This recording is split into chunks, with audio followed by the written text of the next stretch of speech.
Guys জানো এখন আমরা কই যাই? আমরা যাই হইলো আমাদের রাফি আলমের জন্য মেয়ে দেখতে। আসলে গাইস আমরা মিস চকলেট মন্ডলের জন্য ছেলে দেখতে যাচ্ছি। এই না মিথ্যা কথা, ওয়েট। ও আমাকে বললো যে ওনাকে আমার পছন্দের মেয়ে ছাড়া বিয়ে করবে না, এই জন্য ওর জন্য তো মেয়ে আমরা দেখতে এখন যাই। যাইতেছি যমুনা ফিউচার পার্কে মিস চকলেট মন্ডলের জন্য। আরে ওর জন্য মেয়ে পক্ষ হলো যমুনাতে ওয়েট করতেছে। তোকে মতো বোকাচোদা গলেইগা মানুষ বসে রয়েছে বিয়ে করার জন্য।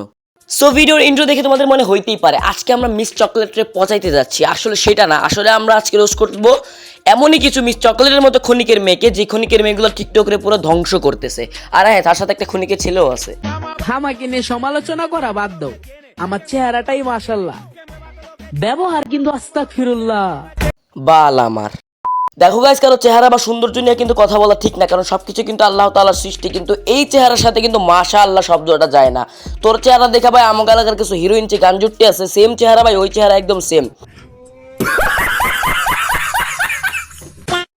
যাদের নতুন আইডি ভিডিওতে ভিউ আসতেছে না আজকের ভিডিওটা, তাদের জন্য আমার এই ভিডিওতে 3টা কপি লিখে একটা কমেন্ট করে দেন। ছোট ছোট প্রাণ সদস্য মিলে সাপোর্টটা ব্যাক দিয়ে আসবো, কথা দিই।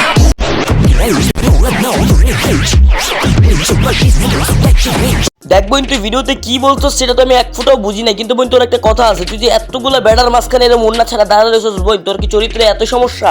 এখন গাইস তোমরা বলতে পারো যে তুই আরেক মেয়ের দিকে তাকাবি কেন, তোর চরিত্র এত খারাপ কেন, তুই আরেক মেয়ের দিকে কেন তাকাস, আরেক মেয়ের কেন চরিত্র নিয়ে কথা বলস?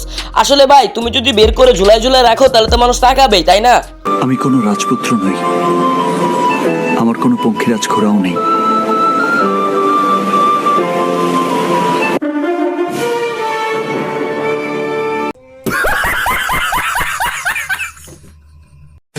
আশা করি এখন তুমি আমার চরিত্র নিয়ে আর কথা বলবা না, কারণ দেখো এইটুকু একটা বাচ্চাও কিন্তু চোখ ওই জায়গায় চলে গেছে, তো আর কি বলার আছে তোমার?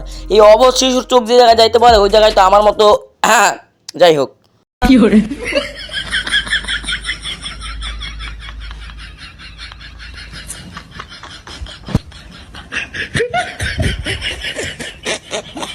না মানে টিকটকারদের যে ব্রেন পাসা, এটা আমি আমার অধিকাংশ ভিডিওতেই বলছি আর এখনো বলতেছি না, মানে ভাইরাল হওয়ার জন্য সত্যি যদি কুত্তার দুধ দোয়াইতেছিস ভাই, ছি ভাই ছি।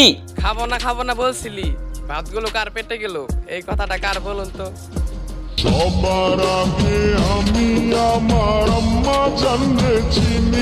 এখানে তোমরা অনেকেই বলবা যে এই ভিডিওতে খারাপটা করছে কি? আরে ভাই, মার গান লাগাইছে ঠিক আছে, আম্মা জানরে চিনির সময় কুত্তাটারে বুকের ভিতরে জড়াই ধরছে, মার এই কুত্তার সাথে তুলনা করা হয়েছে রীতিমতো গাইজ এই জায়গায়।